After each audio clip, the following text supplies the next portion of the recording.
My biggest concern was not getting a house that wasn't a good investment. So I wanted to make sure we had a good investment property. Yeah, I think my biggest fear was more or less the same too. Like I was concerned like that we wouldn't find one that we loved, that we would end up settling or something like that. But it became very, very clear to us from like day one with Libby that was just not even going to be a possibility.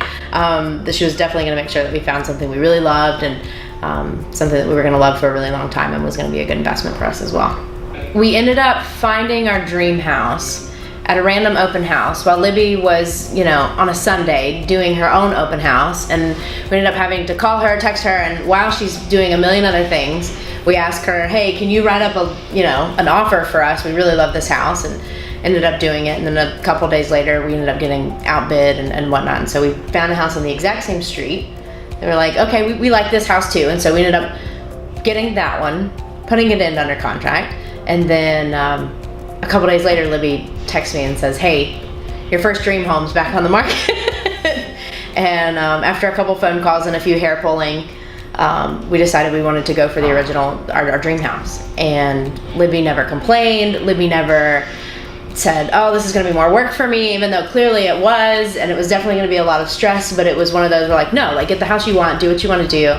And she was really great. We didn't have to pay for a home inspection. We got out free and clear. Like everything was very, very simple, and we just kind of had to, follow the dotted lines, which was good. When all was said and done, we ended up getting our dream house, and it was very stress-free, and everything went really, really well. But not only that, but with both the appraisal and with seller's closing costs, we ended up making $9,000 in equity when everything was said and done, and we haven't even moved in yet. So it's very successful.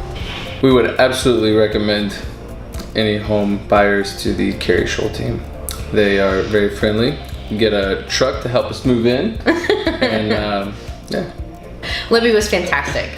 There was never a minute where like I couldn't get a hold of Libby, even on weekends, like weekdays, nights, mornings. Like it really didn't matter. Like if I had to get a hold of Libby, she was going to be right there ready for me, and it was great. I mean, there was never a moment where we were stressed out. There was never a moment where we were overwhelmed. It was very, very like free and clear from start to finish. Everything was very simple, welcoming, the whole 9 yards.